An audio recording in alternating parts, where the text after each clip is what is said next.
मैं स्मिता पिजलवान स्वागत करती हूँ आपका आईसीटी वर्चुअल क्लासरूम में। आशा करती हूँ आप सभी स्वस्थ होंगे और अच्छे से अपनी पढ़ाई कर रहे होंगे। बच्चों, आज हम पढ़ने जा रहे हैं क्लास 12 की केमिस्ट्री। और क्लास 12 केमिस्ट्री में हमारा चैप्टर चल रहा था कोऑर्डिनेशन कंपाउंड, जहां पर हम लगभग सारे टॉपिक कंप्लीट कर चुके थे और हम आइसोमेरिज्म के बारे में बात कर रहे थे, जहां पे स्ट्रक्चरल आइसोमेरिज्म हमने कंप्लीट कर लिया था अपने लास्ट लेक्चर्स में। और हम पढ़ रहे थे ज्योमेट्रिकल आइसोमेरिज्म। बस हमारे केवल दो टॉपिक बचे हुए हैं, geometrical isomerism and optical isomerism. ठीक है, तो 3-4 लेक्चर में हम जो है इस चैप्टर को कंप्लीट कर लेंगे। फिर हम इसके कुछ क्वेश्चंस देखेंगे जो बोर्ड के पॉइंट ऑफ व्यू से काफी ज्यादा इंपॉर्टेंट है। ठीक है, या जो प्रीवियस ईयर क्वेश्चन पेपर्स भी हैं, है ना, जो यानी कि पहले भी आए हुए हैं एग्जाम में, उस तरह के क्वेश्चन हम यहाँ पर देखेंगे इस चैप्टर से रिलेटेड। ठीक है, फिर नेक्स्ट चैप्टर स्टार्ट करेंगे। तो चलिए बच्चों, स्टार्ट करते हैं। एक बार आप देख लीजिए जो भी टॉपिक हमने अपने लास्ट लेक्चर में पढ़ लिए।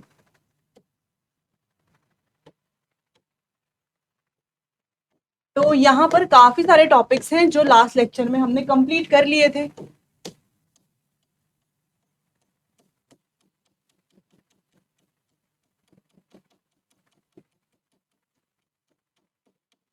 बीबीटी, सीएफटी, वर्नर्स थ्योरी, ठीक है, सीएफएससी के बारे में बात कर ली थी। Strong field ligand, weak field ligand, इन सारी थ्योरीज के ड्रॉबैक्स क्या हैं और एडवांटेजेस क्या हैं, ये पढ़ लिया था। फिर हमने स्प्लिटिंग के बारे में बात की थी, ऑक्टाहेड्रल में स्प्लिटिंग, टेट्राहेड्रल में, और सीएफटी के कुछ क्या कहते हैं एप्लीकेशन हमने पढ़ लिए थे। ठीक है, फिर आइसोमेरिज्म हमने पढ़ा था। स्ट्रक्चरल और स्टीरियो दो तरह के आइसोमेरिज्म है। स्ट्रक्चरल में भी अगेन 4-5 तरह के आइसोमेरिज्म है। एनसीईआरटी में 4 आइसोमेरिज्म दिए हुए, एक हमने एडिशनल यहाँ पर पढ़ लिया। ठीक है, चलो, स्टीरियो आइसोमेरिज्म, ज्योमेट्रिकल और ऑप्टिकल, तो हमने यहाँ पर ये आइसोमेरिज्म पढ़े। पॉलीमराइजेशन शायद एनसीईआरटी में नहीं है। ठीक है, बाकी ये चारों तो है, तो ये चारों हमने पढ़ लिए। आयनाइजेशन आइसोमेरिज्म, जहां पर डिफरेंट टाइप ऑफ आयन होते हैं ना, मॉलिक्यूलर फॉर्मूला सेम होता है, लेकिन ये अलग अलग आयन फर्निश करते हैं, जैसे कि आप यहाँ पर डिफरेंस देख पा रहे हैं। फिर हमने इससे रिलेटेड एक क्वेश्चन किया था, है ना। काफी इजी ये क्वेश्चंस होते हैं, बस आपको एक बार पता होना चाहिए कि करना कैसे है क्वेश्चन, फिर आप इजीली कर लोगे कोई भी क्वेश्चन को। चलो, फिर हमने हाइड्रेशन आइसोमेरिज्म के बारे में बात की। जैसे यहाँ पर जो है water as a ligand work कर रहा है और ये अटैचेस सेंट्रल मेटल एटम से थ्रू अ कोऑर्डिनेट बॉन्ड, जबकि यहाँ पर वाटर कैसा है, as a water of crystallization है। यहाँ पर ये कोई कोऑर्डिनेट बॉन्ड से अटैच नहीं है। ठीक है, चलो, फिर इससे भी रिलेटेड एक क्वेश्चन कर लिया था हमने। यहाँ पर देख लिया था कि अगर कोई वाटर मॉलिक्यूल एलिमिनेट नहीं होता, अगर एक होता है या दो वाटर मॉलिक्यूल एलिमिनेट होते हैं, तो क्या होगा। रिएक्शन कराएंगे अगर AgNO3 के साथ, तो कैसी रिएक्शन होगी। यहाँ पे 3 मोल AgCl प्रेसिपिटेट होगा, यहाँ पर 2 मोल, यहाँ पर 1 मोल AgCl प्रेसिपिटेट होगा। स्ट्रक्चर कैसा बनेगा वो हमने यहाँ पर देख लिया था। तो काफी इजी क्वेश्चंस हैं, आपको समझ में आ गया होगा। फिर हमने बात की लिंकेज आइसोमेरिज्म की, जहां पर क्या होता है, same ligand is bonded through different donor atom, यानी कि एक ही लीगेंड जो है अलग अलग डोनर एटम से बॉन्डेड होता है। लेकिन यहाँ पर एक कंडीशन है, नेसेसरी मस्ट कंडीशन है। वो क्या है कि लीगेंड कैसा होना चाहिए, एम्बिडेंटेट लीगेंड होना चाहिए। अब एम्बिडेंटेट लीगेंड क्या होते हैं, एम्बिडेंटेट लीगेंड यानी कि जिनके पास एक से ज्यादा डोनर साइट तो होती है, लेकिन वो केवल एक ही साइट का यूज करते हैं एट टाइम। ठीक है, यानी कि एक समय पर एक ही साइट का ये यूज करते हैं। चलो, जैसे हमने यहाँ पर एग्जाम्पल देख लिए थे, जैसे यहाँ पे देखो CN, तो C भी एक बार C से और एक बार N से। क्लियर है, चलिए, तो ये है डोनर एटम। चलो, कोऑर्डिनेशन आइसोमेरिज्म के बारे में बात की, विच हैव कॉम्प्लेक्स कैटायन। ये तभी पॉसिबल है जब क्या है, कॉम्प्लेक्स कैटायन या एनायन प्रेजेंट है। तो एग्जांपल हमने देख लिया था। नेक्स्ट, पॉलीमराइजेशन आइसोमेरिज्म के बारे में हम बात कर रहे थे। यहाँ पर स्टोइकियोमेट्रिक कंपोजिशन तो सेम होती है, लेकिन मॉलिक्यूलर फॉर्मूला अलग होता है, जैसे कि आप यहाँ पर देख रहे हो। यहाँ पर भी क्या है, 1:2:2 है, ये है। और यहाँ पर भी क्या है, 1:2:2 है, लेकिन मॉलिक्यूलर फॉर्मूला क्या है, डिफरेंट है। दूसरा, the molecular formula of isomer is integral multiple of molecular formula of other isomer. तो ये क्या है, इसका इंटीग्रल मल्टीपल है। क्लियर, चलो, समझ में आया। फिर हमने स्टीरियो आइसोमेरिज्म की बात की थी। ये दो तरह के, ज्योमेट्रिकल और ऑप्टिकल। पहले हम ज्योमेट्रिकल के बारे में बात कर रहे थे। ये अराइज होते हैं different relative arrangement of ligand around central metal atom. Ligand की different arrangement central metal atom के अराउंड, इससे ये अराइज होते हैं। जैसे हम यहाँ पर देखें, ये MA4 टाइप है। तो अगर हम यहाँ पर देखें तो सारे लिगेंड क्या सेम है, इसीलिए यहाँ पर स्ट्रक्चर में कोई डिफरेंस नहीं बनेगा। इस Cl को यहाँ ले आओ, इस Cl को यहाँ ले आओ, तो कोई डिफरेंस आएगा स्ट्रक्चर में? नहीं आएगा, ठीक है, क्योंकि सारे लिगेंड क्या है, सेम है, इसलिए यहाँ पर कोई भी ज्योमेट्रिकल आइसोमेरिज्म नहीं बनेगा। क्लियर है? चलिए, इसे हम लास्ट लेक्चर में डिस्कस कर रहे थे, तो एक बार आप इसे देख लीजिए, नोट नहीं किया है तो नोट कीजिए, फिर आगे बढ़ते हैं।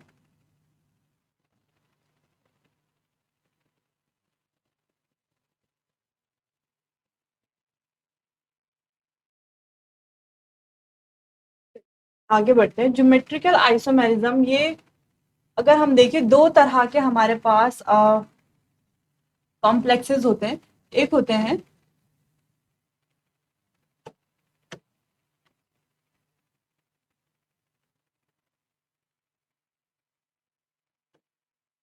होमोलैप्टिक कॉम्प्लेक्स, ठीक है, और एक होते हैं हेटेरोलैप्टिक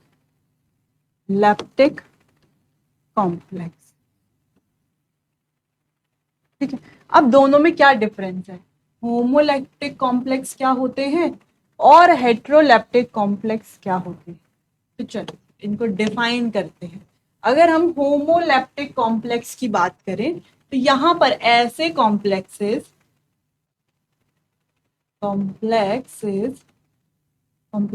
या कॉम्प्लेक्स लिखते हैं,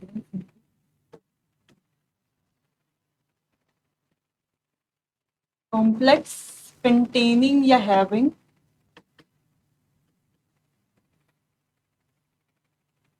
only one type of ligand, जिसके पास क्या होता है, केवल एक ही तरह के लीगेंड होते हैं, उन्हें क्या कहते हैं, होमोलैप्टिक कॉम्प्लेक्स कहेंगे। नाम से भी समझ में आ रहा है, होमो यानी कि एक ही तरह के होंगे। जैसे एग्जाम्पल की अगर हम बात करें तो कई सारे एग्जाम्पल है हमारे पास, जैसे PTCl4 है, ये एक होमोलैप्टिक का एग्जाम्पल, सॉरी होमोलैप्टिक कॉम्प्लेक्स का एग्जाम्पल है ना। एक और एग्जाम्पल हम यहाँ पर लिख सकते हैं, जैसे कि FeCN6 4 नेगेटिव, ठीक है। तो ये भी एक कॉम्प्लेक्स है। अब आप इस कॉम्प्लेक्स में भी क्या देखो कि लीगेंड क्या है, एक ही तरह के, ठीक है, एक ही तरह के लीगेंड है, या only same type of ligand, या only one type of ligand हम बोल सकते हैं, ठीक है। हेट्रोलैप्टिक की अगर हम बात करें, complex containing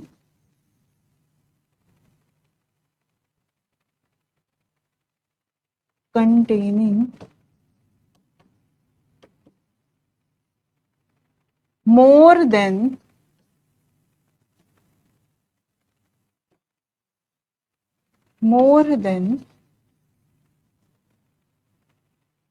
one type of ligand, ठीक है, complex containing more than one type of ligand, यानी कि ऐसे कॉम्प्लेक्सेस जिनमें एक से ज्यादा लिगेंड्स होते हैं। जैसे एग्जाम्पल की बात करें तो यहाँ पर एक अच्छा एग्जाम्पल हमारे पास है, FeCN4Cl2 इस तरीके से कोई भी कॉम्प्लेक्स आप ले सकते हो जिसमें क्या है, अलग अलग क्या होते हैं, कॉम्प्लेक्सेस होते हैं, सॉरी अलग अलग लीगेंड होते हैं। ये हो गए होमोलैप्टिक और हेट्रोलैप्टिक। लेकिन जो होमोलैप्टिक है ये कभी भी ज्योमेट्रिकल आइसोमेरिज्म शो नहीं करेंगे, ये यहाँ पर इंपॉर्टेंट। अगर हम बात करते हैं होमोलैप्टिक की, तो हम यहाँ पर लिखेंगे they can not show geometrical isomerism. ये ज्योमेट्रिकल आइसोमेरिज्म शो नहीं कर सकते। क्यों नहीं कर सकते? क्योंकि एक ही तरह के लीगेंड है, जैसे हमने कहा PTCl4 है, तो PT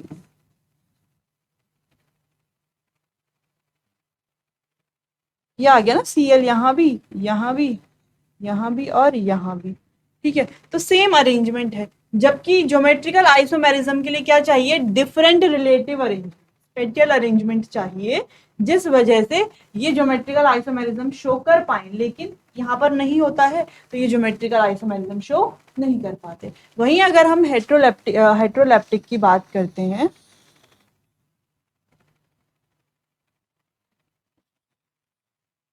ओनली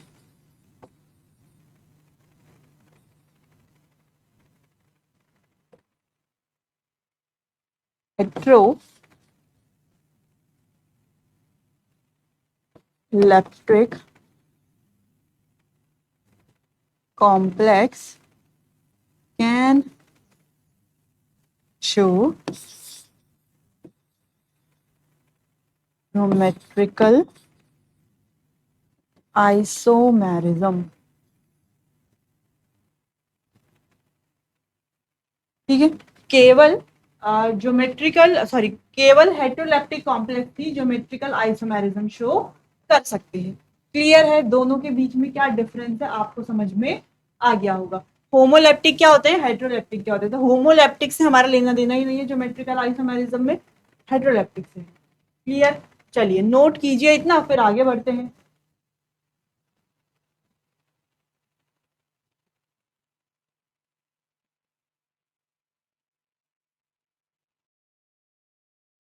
चलिए आगे बढ़ते हैं। नेक्स्ट हमारे पास है कि जो ज्योमेट्रिकल आइसोमेरिज्म होते हैं इज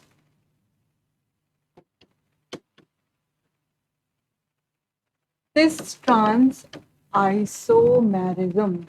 ये बेसिक बेसिक चीजें हैं, तो इनको हम धीरे धीरे पढ़ेंगे, बाकी आगे हम बहुत अच्छे से डिस्कस करने वाले हैं। ठीक है, तो ज्योमेट्रिकल आइसोमेरिज्म क्या होते हैं, सिस ट्रांस आइसोमेरिज्म। अब ये सिस क्या होता है, ट्रांस क्या होता है, इसको समझते हैं। ठीक है, यहाँ पर दो स्ट्रक्चर बनाते हैं। ये हमारे पास है मेटल, सेंट्रल मेटल एटम। अब ये लीगेंड्स, ठीक है,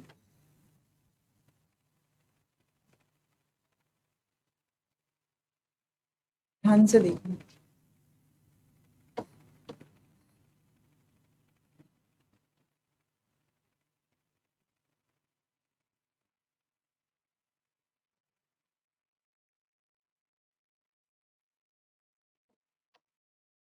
चलो, तो लीगेंड की बात करते हैं। मान लो हमारे पास Ma2B2 टाइप कोई कॉम्प्लेक्स है। ठीक है, तो यहां पर क्या है, अगर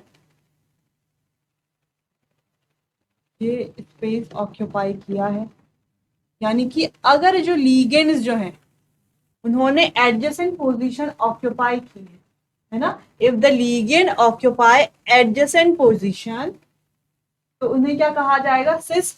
और अगर जो लीगेंड है वो कैसे ऑक्यूपाई करते हैं, अपोजिट पोजीशन ऑक्यूपाई करते हैं, तो उन्हें कहा जाएगा ट्रांस आइसोमर। ठीक है, ये ट्रांस आइसोमेरिज्म। क्लियर, तो हम यहां पर लिख सकते हैं, if the ligand occupy position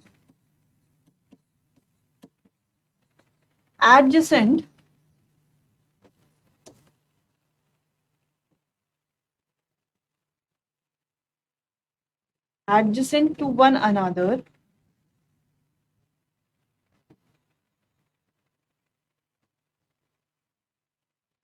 are known as cis isomer। और दूसरा, if the ligand occupy position opposite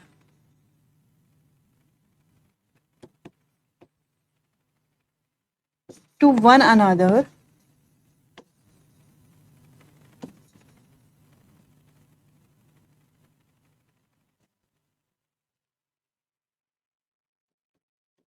then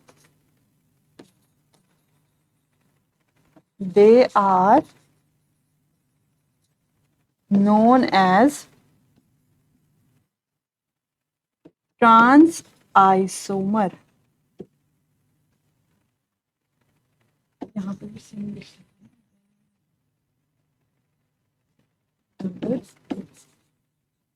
then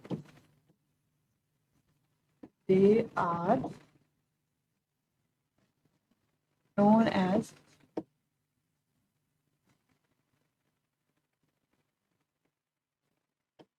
cis isomer. ठीक है, जैसे यहाँ पर देखो ये क्या है, एडजेसेंट पोजीशन में है, ये क्या हो गया हमारा cis आइसोमर. यहाँ पर क्या है, ये अपोजिट पोजीशन पर है, ये हो गया हमारा ट्रांस आइसोमर. क्लियर है, ये आपको पता होना चाहिए कि सिस क्या होता है, ट्रांस क्या होता है, क्योंकि अभी जब हम आगे पढ़ेंगे तो वहां पर आपको बार बार नहीं बताया जाएगा कि होमोलेप्टिक है, हेटेरोलेप्टिक है, क्या होना चाहिए, या आपको ये भी नहीं बताया जाएगा कि सिस है, ट्रांस है, कि हम इसको सिस कह रहे हैं तो क्यों कह रहे हैं. बस आप हम कहेंगे कि ये सिस आइसोमर है तो आपको समझ जाना है कि सिस आइसोमर ये क्यों है. ठीक है, हाँ कोई एक्सेप्शनल केस होगा तो उसको हम जरूर डिस्कस करेंगे. ठीक है, चलिए तो इतना नोट कीजिए, फिर आगे बढ़ते हैं.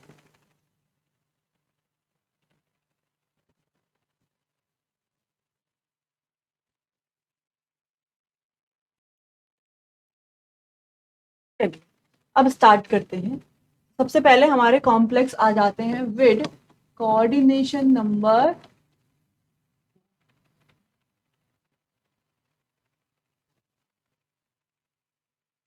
कॉम्प्लेक्सेस जिनका कोऑर्डिनेशन नंबर 4 होता है वो तो दो होते हैं, है ना. दो कौन कौन से, एक होते हैं हमारे पास टेट्राहेड्रल,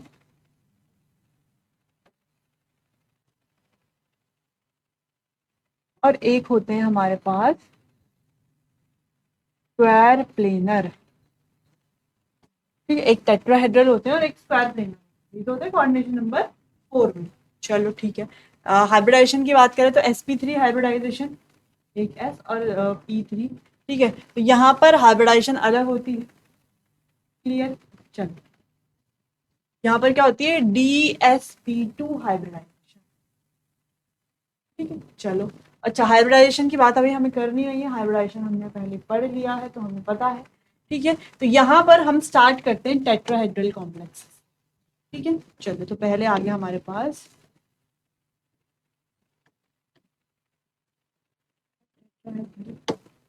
अब यहाँ पर इंपॉर्टेंट बात यह है कि ये जो टेट्राहेड्रल कॉम्प्लेक्सेस हैं,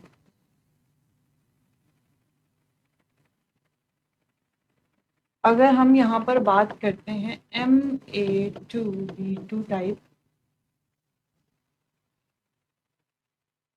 तो अगर हम यहाँ पर ड्रॉ करते हैं M,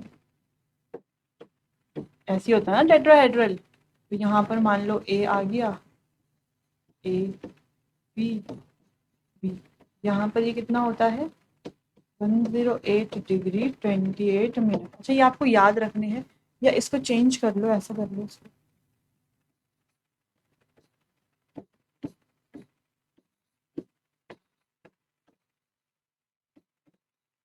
क्या कुछ डिफरेंस दिख रहा है आपको दोनों में, है ना. आइसोमर बनाना चाह रहे थे हम, लेकिन कोई डिफरेंस दिख रहा है नहीं, दोनों ही क्या दिख रहे हैं, आइडेंटिकल दिख रहे हैं.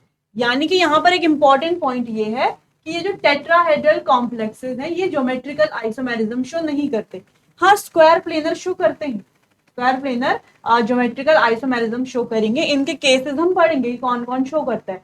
लेकिन जो टेट्राहेड्रल कॉम्प्लेक्सेस हैं ये ज्योमेट्रिकल आइसोमेरिज्म शो नहीं करते. तो हम यहाँ पर सिंपली लिख लेंगे कि जो टेट्राहेड्रल कॉम्प्लेक्सेस हैं they do not show geometrical isomerism. क्यों, क्योंकि सारे ही क्या है, आइडेंटिकल है.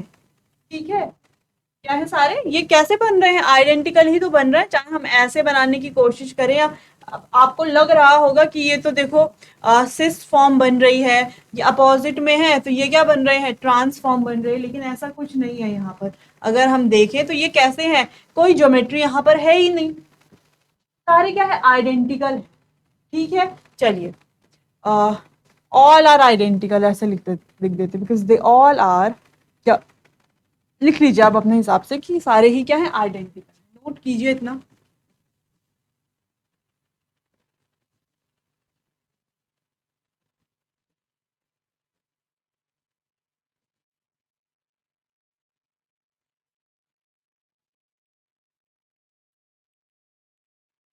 लिख लेना, do not show geometrical isomerism as, क्योंकि चारों ही पोजीशन क्या है, all the four positions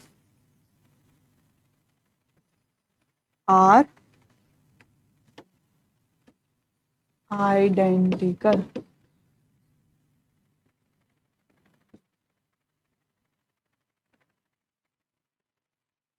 position are identical, ऐसा करके नोट कीजिए इसे।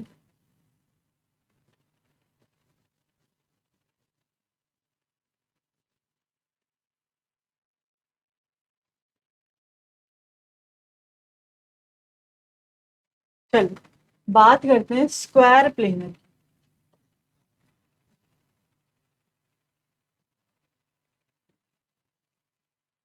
इसका भी क्या है, कोऑर्डिनेशन नंबर 4 है। अब यहाँ पर पहला केस देखो, एक तो ये बन सकता है MA4, या बन सकता है MA3B। ठीक है, ये वाला केस, और भी केस बनेंगे, लेकिन अगर हम इन केसेस की बात करें तो क्या ये ज्योमेट्रिकल आइसोमेरिज्म शो करेगा। देखो ये क्या है, ऑल आइडेंटिकल, ऑल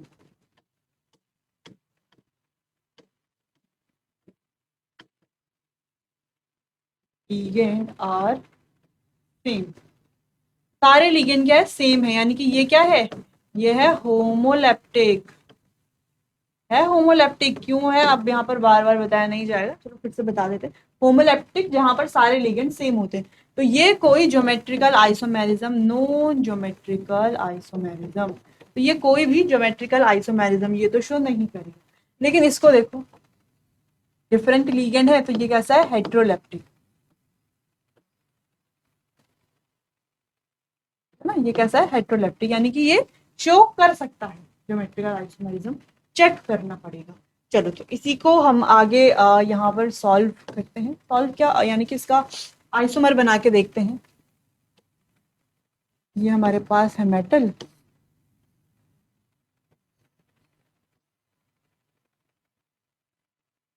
ठीक है,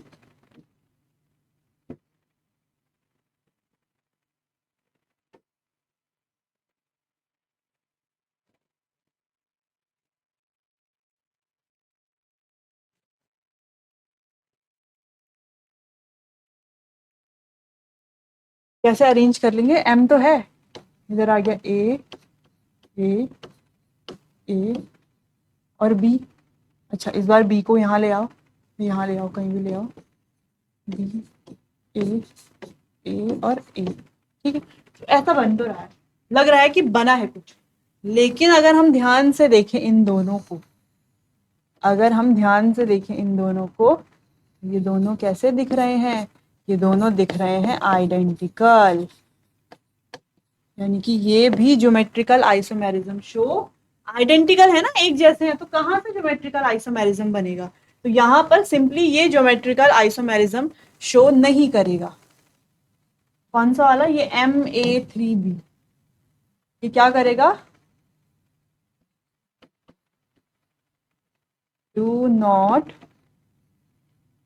शो GI। क्यों शो नहीं कर रहा है, क्योंकि ये कैसा दिख रहा है, आइडेंटिकल। पहली चीज तो ये हो गई।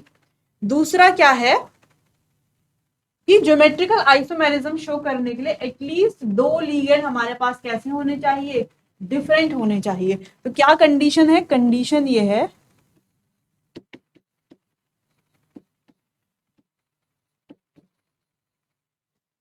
At least to different ligand should be present। At least दो अलग अलग लीगेंड तो प्रेजेंट होने चाहिए। यहाँ पर तो बिल्कुल कैसे बन रहे हैं, आइडेंटिकल यहाँ पर बन रहा है, तो ये भी ज्योमेट्रिकल आइसोमेरिज्म शो नहीं करेगा, ये वाली कंडीशन भी गई। ठीक है, तो आपको ध्यान रखना है कि ये वाला भी आइसोमेरिज्म शो नहीं कर रहा है। खैर ध्यान तो हमें उसमें देना है जो शो करेगा, क्योंकि ऐसी तो कम कंडीशन बन पाएंगे, क्योंकि ज्यादातर कंडीशंस में क्या हो रहा है, ज्योमेट्रिकल आइसोमेरिज्म नहीं बन रहा है। लेकिन हमें ये पढ़ना ज्यादा इंपॉर्टेंट इसीलिए भी है, क्योंकि देखो अगर हम केवल वो केसेस बन रहे पढ़ेंगे जहां पर बन रहे हैं, ये वाले केसेस हम कब पढ़ेंगे, है ना। इन केसेस, ये इन केसेस के बारे में तो हमें पता होना चाहिए कि यहाँ पर नहीं बन रहा, तो क्यों नहीं बन रहा। क्लियर है। चलो, तो यहाँ पर तो नहीं बन रहा, बाकी हमने इस केस में देखा, इस केस में भी नहीं बन रहा, बाकी हमने इस केस में देखा यहाँ पर सिस ट्रांस बनेंगे, ये तो सिस ट्रांस हमने पढ़ा, बाकी होमोलैप्टिक और हेट्रोलैप्टिक हमने पढ़ा। ठीक है, तो इतना आपको ध्यान रखना है। क्लियर। चलिए, तो चलिए बच्चों, आज के लिए इतना ही, मिलते हैं अपने आने वाले अगले सेशन में, तब तक के लिए आपका बहुत बहुत धन्यवाद।